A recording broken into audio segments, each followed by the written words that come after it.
Sanctions Kill, a silent war. Before I start, can I please ask a favor of you? Follow and like. That help me in my work to create this content. Thank you so much. Imagine this. Your child is sick with cancer. The medicine exists. The hospital is ready. But your country is cut off from the world's banking system. You can't pay. And your child dies. This is not a war with bombs. No tanks roll into your city. No airstrikes hit your home. It's a silent war. It's called sanctions. There are two kinds of sanctions. The United Nations uses sanctions to punish leaders who commit crimes against humanity. They might freeze a leader's bank accounts or stop them from traveling.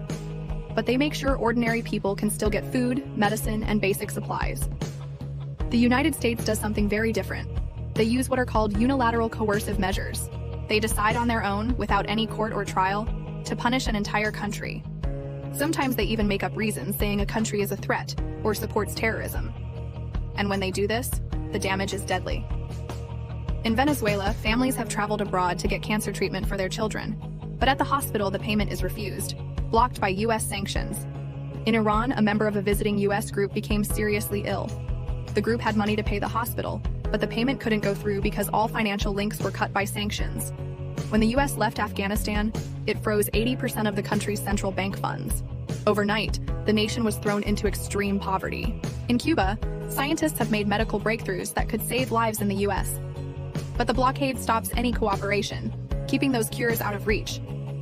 Even in Colombia, we see another path. Colombia recently stopped selling coal to Israel, a targeted action aimed at government policy, not at starving or harming civilians. And then there is Nicaragua. The US paints it as dangerous through endless propaganda, yet those who travel there find it as one of the safest countries in the region. A major study in the medical journal The Lancet has proven the human cost. US sanctions kill more than 560,000 people every single year, as many as die in a large war. Most are children under 5 and elderly people over 60. This is death without explosions. No smoke in the sky. No broken buildings on the news. Just empty chairs at the dinner table, and families left with no medicine, no clean water, and no way to survive. Sanctions also harm the countries that impose them. When the US blocks trade with Cuba or technology from China, it denies its own people life-saving medicine and innovation. And it drives other nations to build new alliances and new economies that leave the US behind. Can I ask you a favor? Please like and follow me. It really makes a difference so I can keep making these videos and sharing these truths. You have the power to speak out. You can ask politicians why they support sanctions that are illegal under international law.